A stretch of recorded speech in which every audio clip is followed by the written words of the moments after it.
Y'all know nothing about this. You need to pay attention. Sit back and relax. It's time for Goodall's Country Kitchen.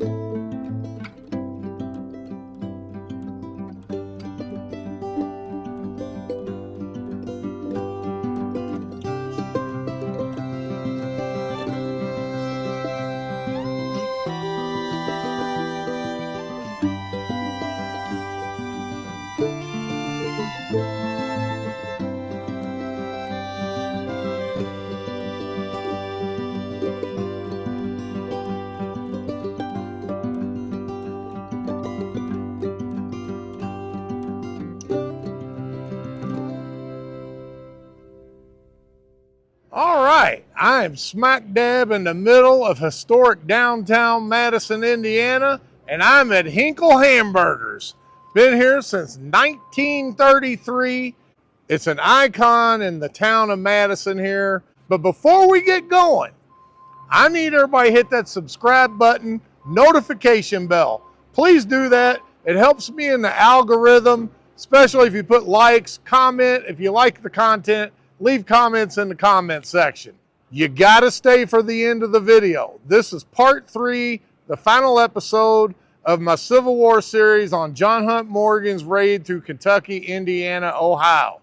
I give you a synopsis during that of the lead up episodes that brings you here, and very interesting episode here of what took place. Also, be sure and tune in Tuesday, November 25th, 2 days before Thanksgiving. That's where I'm going to be doing my in-studio segment for WHAS. I have been assigned one of the toughest jobs I've ever had before.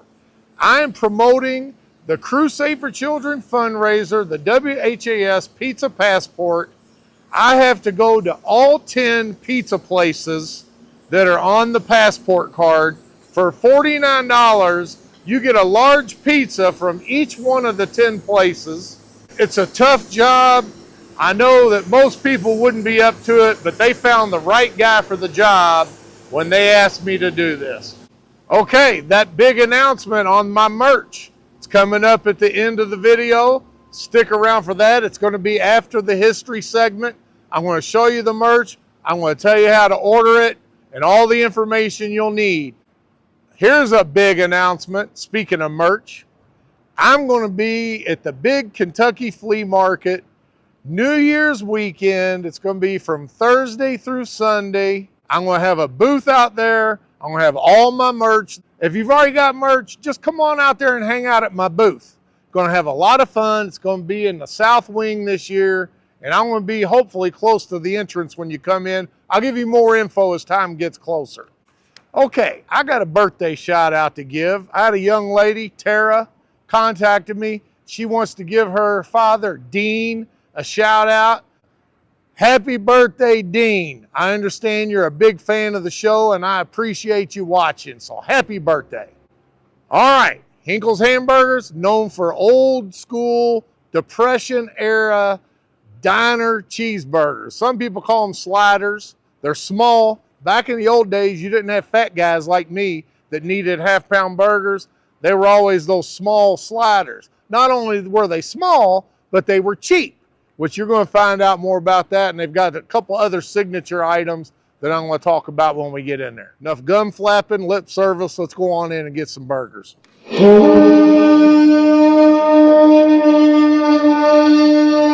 All right, I want to take you on the grand tour. It's kind of cleared out now, so it won't show anybody in the camera if I can help it. But this is the side dining room, which I think was added on later. It looks like they got an old Hollywood theme and old music going on here. Casablanca, Bogey. Y'all don't know nothing about that. There's Hinkle's back in, looks like the 1930s by the looks of them cars. Today's special, whitefish, coleslaw. I won't be getting any of that. Y'all already know what I'm here for. I like these old brick buildings. You know, I'm always intrigued by these buildings. This definitely goes back probably mid-1800s.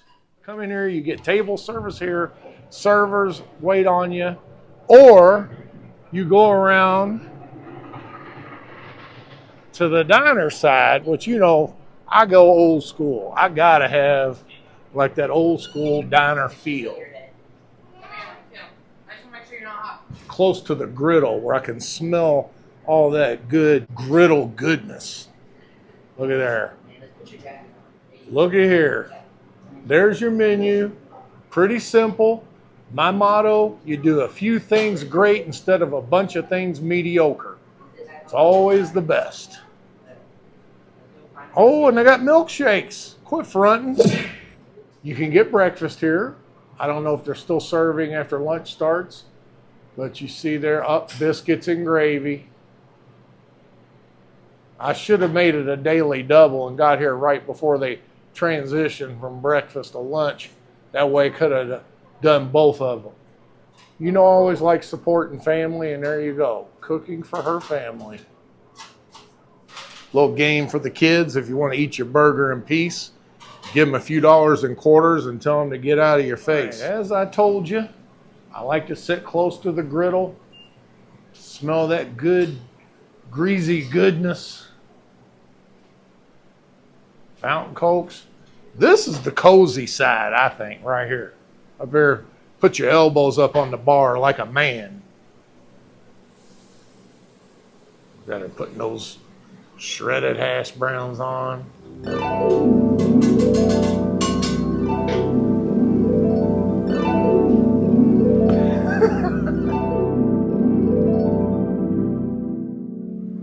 That looks like a Picasso painting in the works right there. Ain't even playing. As I told you, back during the Great Depression of the 30s, you didn't get half-pound and full-pound burgers, and people weren't big and fat like me. So burgers like this could actually fill a normal human up. But I got the doubles, and back then they probably really only ate the singles. I got the pickle, raw onion. You get the old school ketchup. They ain't stingy with the ketchup. You get your own mustard. Totally old school here. And instead of the fries, I got their double hash brown with cheese and onion. Look at that. I mean, I haven't eaten in 18 hours. I'm about ready to panic and go into a frenzy.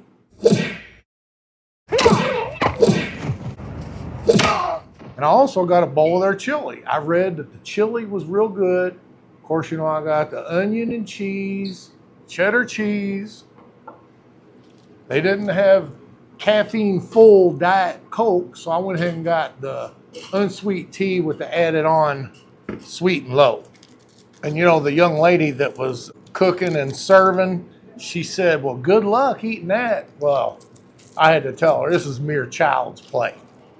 I'm probably going to end up getting more food. I'm across from downtown Louisville over here outside Charlestown, Indiana at Juniper Ridge Subdivision. Today I want to talk to you about KGF Homes.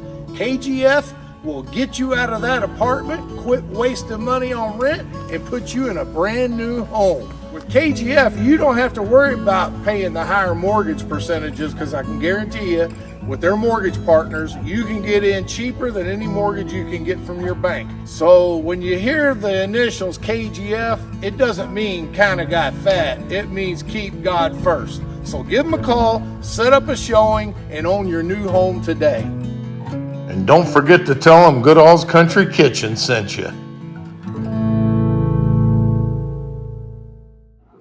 Oh, I'm glad I got crackers, because I'm going to show y'all how to do that fat trick with your chili. Let's just go ahead. They also have curly fries. French fries, tater tots, onion rings. Oh, I saw the tater tots. Okay. And you already know I ain't got time to play with no pepper shaker.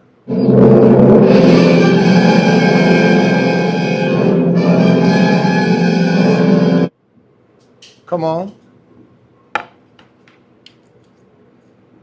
All right, I'm going to try the burger naked without any accompaniment first. Look at those patties. Smash grilled to perfection. Their burger's got good flavor. It's not just a regular burger on a grill. They got some kind of seasoning going on. Plus, you got that good griddle taste. I'm here after lunch. I didn't get the first burger of the day. We got all that good grilled goodness still on the grill, adds flavor. All right, now you know I got to do that ketchup dip. Oh, this is starting to take the edge off.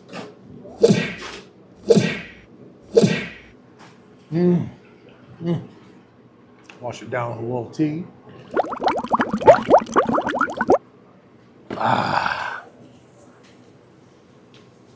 Now let me try that chili. Plenty of meat, beans, tomato base.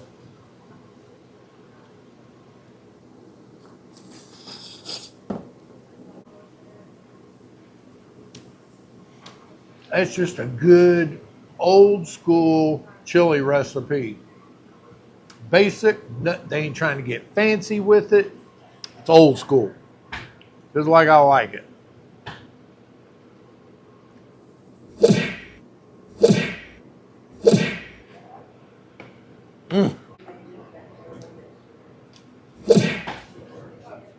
Moving along, look how they even have the dehydrated onions. You can get chopped onion raw, which I did in my chili, or you can get the dehydrated onions, which I got on my home fries, hash browns.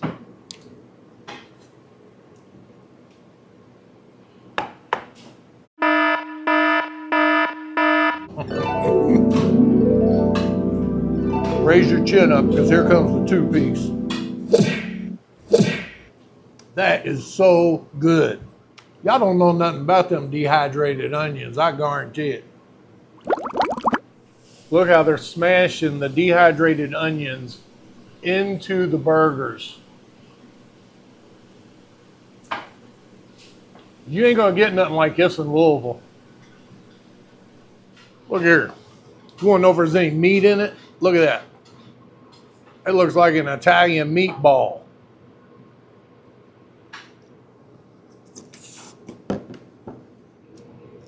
Now that I had the first burger with just ketchup dip, I'm gonna go ahead and go old school. Old school burgers only came with pickle, onion, and mustard back in the old days. So let me hit one like that.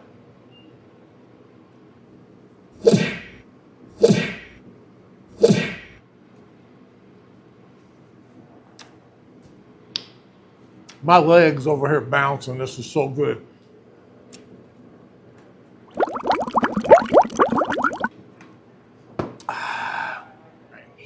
Since I got the chili, I'm going to show you before I end up having to do the fat trick.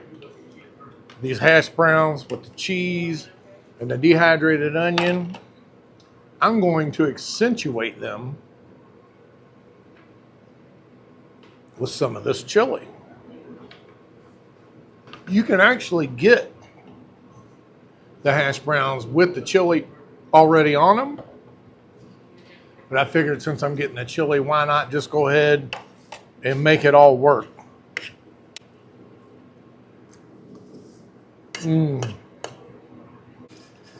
I haven't had dehydrated onions since the days back when I used to go to Churchill Downs every day. I get the hot dog with those dehydrated onions. Wasn't nothing like it.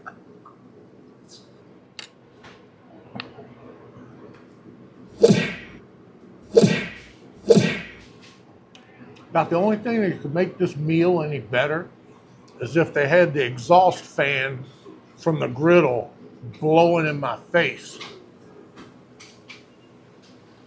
Some people like to go to the beach, the ocean, smell the summer breeze.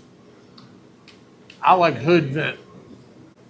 Nothing but good griddle goodness. All right, you can see that didn't last long. And I'm still hungry. And I told you I was going to show you the fat trick on the chili. So fat people, pay attention.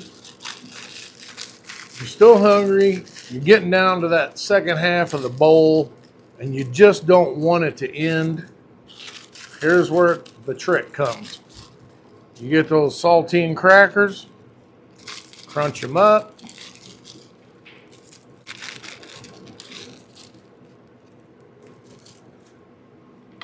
There you go. Now you got a whole new bowl of chili. We'll go ahead and top this off with some Franks. Even though it doesn't need accentuation, I have to have accentuation. I think I like crackers so much because they're made out of lard.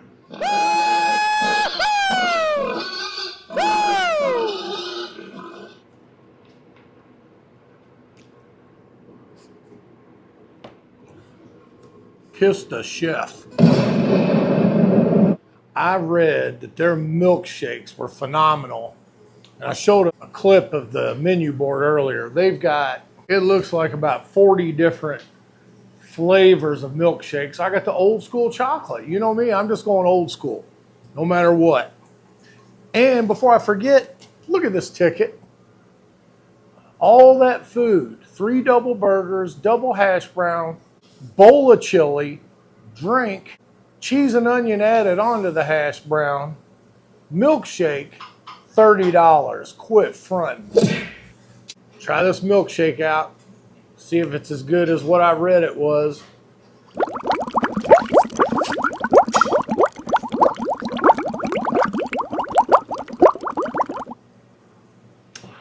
It is so thick. I had to suck on that thing so hard, my cheeks were doing a high five.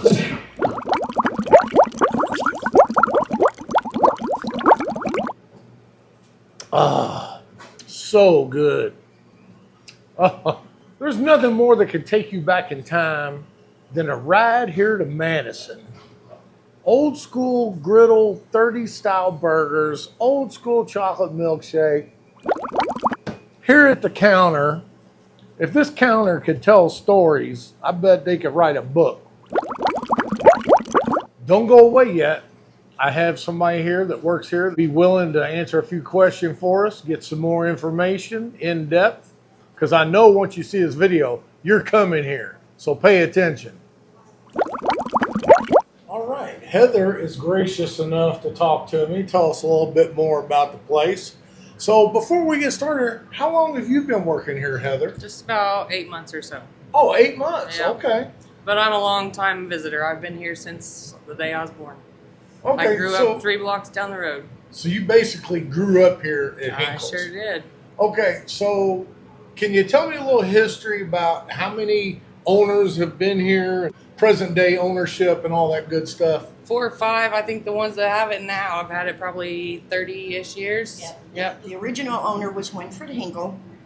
The second owner was a gentleman by the name of Asa Hampton. The third owner was the Lynch family. After the Lynch family, it went over to the Locks. Frances Locke owned it, and then she sold it to my brother in 1996, and his name is Jack LeGrand. Oh, so So- you're family. Yep. Yes. Okay. Yes. We've got actual blood family here too. Yes. And what's your name, young lady? Rose Conway. Rose Conway. Yes. Yeah. Okay. And my brother bought it, and he took over November 1st of 1996. I came in that day with him as the general manager of the place, So- and retired about 4 years ago. Other than I still work part-time. Okay. So Heather, basically being that you're like 25 years old, Right. the present owners were already here when you started coming in here as a toddler. Yep. Okay. Sure. And how old is your brother? He's in his 70s. Okay. So what's it like being a sister 30 years younger than your brother? It's impressive. Yeah. Yeah. Yeah, he teaches me a lot because of, he was in Vietnam. and a few other places during that era and the war. But he teaches me things. He's a pretty good big brother. He is a good big brother. I'm sure he is. Now, Heather, Yep. Yes. y'all saw when I was eating my food, Heather was back there like a maestro, back there playing the music on the grill there. What is it that, and we talked about how it's special here, it's different. Can you tell the folks out there what makes Hinkle's Hamburgers so different and special compared to what else you get? It's the nostalgia. It feels like you're at home when you come here, and they make you feel like that. Like myself, I came all the way from Louisville. What could both of you all tell why somebody like me should come from Louisville an hour and 15 minutes to come here to Hinkle's? For the experience, for the food. It's great Okay. food, and it's cheap. And where else are you going to go that you can actually sit and watch your food being prepared from beginning to end? Oh, Yeah. ain't no hidden secrets here as No. far as what goes into making the stuff. Right. I really appreciate y'all's time. Thank you. Heather, it's great meeting you. You make a heck of a burger. And Rose. Rose, Yes. nice meeting Yes, you too. And thanks for coming in. And All doing right, this. well, thank Appreciate you it. all. Yeah. All right, I'm getting out of here, wrapping things up. I got to tell you something. Right as I was leaving, a couple came in here, drove all the way from Louisville. They're regulars here. They came all the way from Louisville to get a chocolate milkshake and back in the car and back to Louisville. Came all the way from J-Town in Louisville just for their chocolate milkshake. Now, what does that tell you? You know I'm not even fronting. We drive all the way out from Louisville just to get those shakes. Oh, you're from Louisville too? Yes. Yeah, we are. Yeah.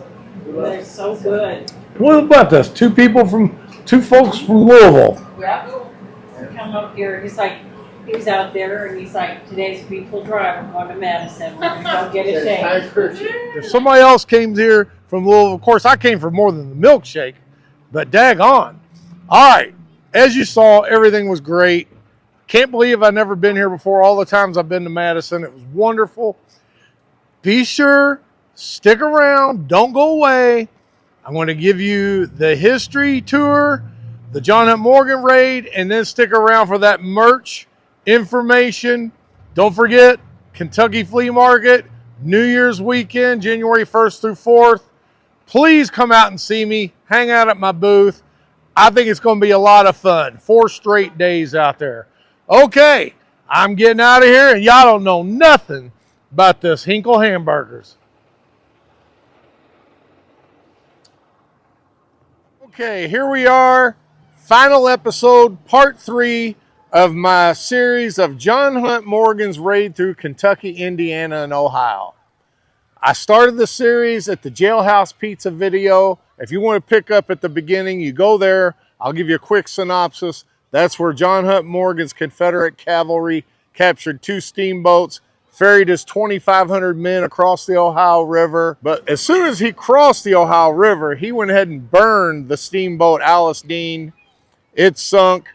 And then he had a running battle with the 6th Indiana Home Guard militia all the way to the outskirts of the town of Corydon, where after an hour's full-pitch battle, the townspeople in the 6th Indiana militia were overwhelmed by superior forces. They only had about 450 men.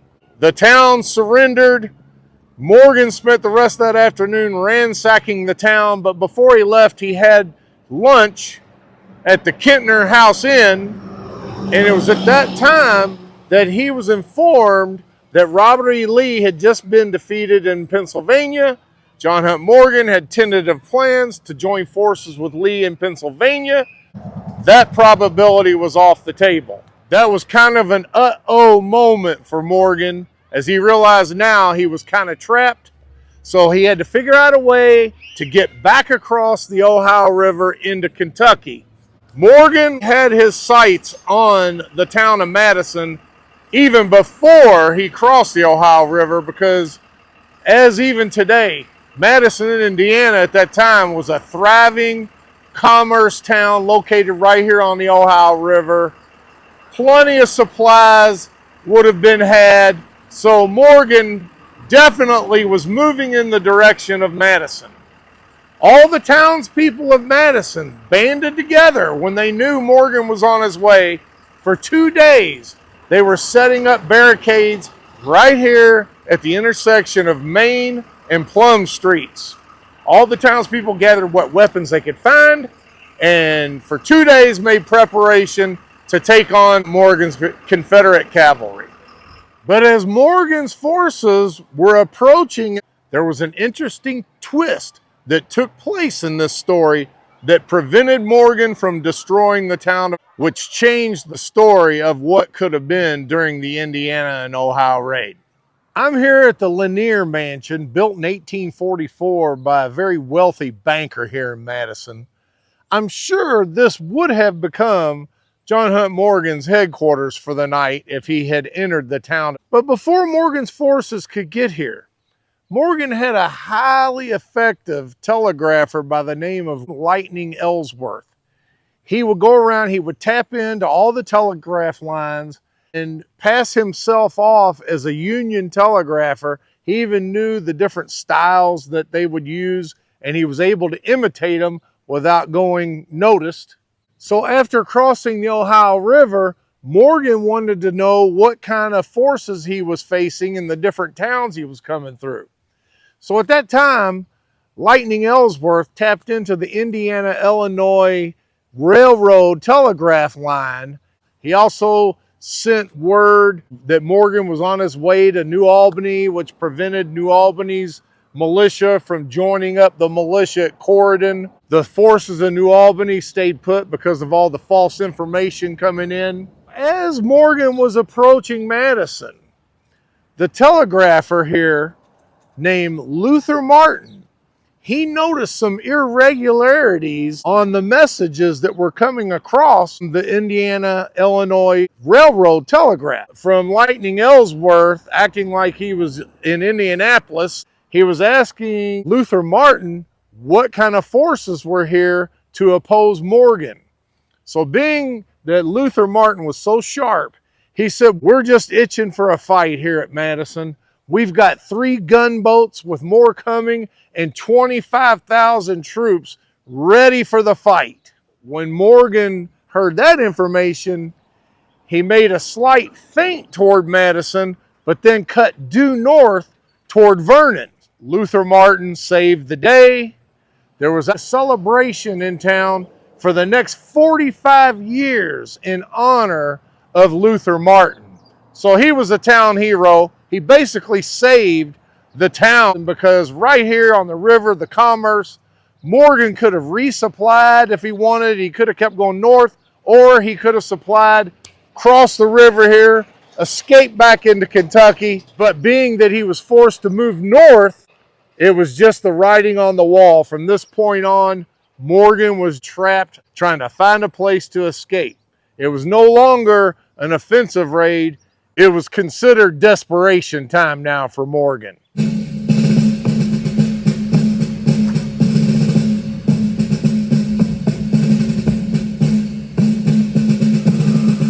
Okay, I'm here outside the Jefferson County, Indiana courthouse here in Madison. Behind me is a monument dedicated to all the men who served during the Civil War from Jefferson County and Madison, Indiana. You see that cannonball that was actually a mortar shot that was fired into the town of Vicksburg before it surrendered July 4th, 1863. But back to Morgan. Once he was diverted from coming here, he went due north to Vernon, Indiana, thinking he was going to resupply himself there with all of the goods. But it so happened there were 2,000 militia that were already there waiting for him. He asked the town and the garrison to surrender, but they said, "You'll have to take this town with a hard fight." So instead of doing that and taking more delay time, he decided to skirt around the town, and he went on northeast to Salem, where he ransacked and burned a lot of Salem, burned all the train depot, a lot of the mills and businesses in town. Of course, he relieved the bank of all their money. But from Salem, he went ahead and kept going east hoping that he could find a way to cross back into Kentucky, which he couldn't. He kept being headed off by home guard units that refused to run away. They stood their ground. Morgan kept moving east into West Virginia, Ohio, and he finally found a place that he thought he could ford the Ohio River, because the Ohio River was swollen at the time from recent rains. But they moved to Buffington Island, Ohio, where he thought he was going to get across. The first 300 or 400 of his command under Stovepipe Adam Johnson, they managed to cross the river there. Morgan was with them, but when 2 Union gunboats showed up and General Hobson's Union cavalry, Morgan turned back around to rejoin the bulk of his troops. The 350, 400 Confederates managed to get across the river and back into Kentucky eventually, but Morgan and his command continued to go north. They were blocked, and the only direction they could move in was due north up into the heart of Ohio. And finally, in late July of 1863, Morgan and what was left, the remnants of his command, were captured outside Lisbon, Ohio. From there, Morgan and his men were sent to Union prison camps. Morgan and his officers were sent to the Ohio State Penitentiary, where 3 months after he was captured and sent there, he and his chief captain, spy Thomas Hines, devised a plan to tunnel out of the Ohio State Penitentiary. They managed to do that, and Morgan ended up making his way back to Kentucky, only to be killed a year later in Greenville, Tennessee. Now, I encourage you to come here to Madison. Even though the battle never took place here, there is so much history to see here in Madison. It's incredible. This whole entire town has been preserved as it was in the 1800s. I encourage you to go to the museum in Madison, the train depot. I encourage you to go to the museum here in Madison. It's directly next door to the Lanier Mansion, preserved train car from back in the time period. There's also other tours. You got trolley tours. You can learn all about the history here in Madison. Of course, you got the Madison Regatta, the big boat race. So there's a lot that goes on here. But, of course, while you're here, you got to stop at Hinkle Hamburgers. Even though I've been through here many times over the years, I had no idea that there was this much history to learn about here and so much to see. And I really thank y'all for sticking with me on my mini series of the John Hunt Morgan raid through Kentucky, Indiana, Ohio. You could not only spend a day here, you could spend an entire weekend here in Madison learning history. As I said, the merch is in. I'm going to go ahead and show you what I got. Instead of just regular t-shirts this year, I went ahead and added long sleeve t-shirts. One difference in the black long sleeve t-shirts, I used to have the white Snap and Turtle logo on the back. I went to gold. I think that pops really good. Long sleeve t-shirts are $30. Unfortunately, I couldn't get them in pink. I could only get them in blue and black on the long sleeve tees. And they go from small to 3X. They didn't have 4 and 5X. Sweatshirts, small through 3X. And I did get pink in these. And these are $35. And on the pink, it's a classic pink. You know how on those the shirts I have, it's like a neon kind of pink. I kind of like the way the light pink goes because it makes that Snap and Turtle logo pop really good. Pink, blue, and black on the sweatshirts. $35. Only $35. The original t-shirts, short sleeve, keeping these at $25, except for 3X through 5X, they're $30. They've really raised the prices up, so I had to raise the big boy sizes up. So sorry about that, folks. For you big guys out there, I ain't trying to discriminate against big boys, you know that. But yeah, the black with that gold Snap and Turtle I like that. Small through 5X.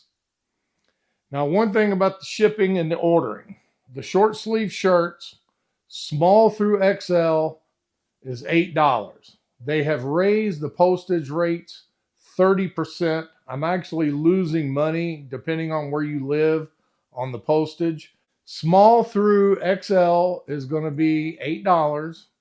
2X through 5X is $10 on a regular t-shirt. I haven't done the postage yet on sweatshirts. I'm not sure how much they cost, but I will tell you this.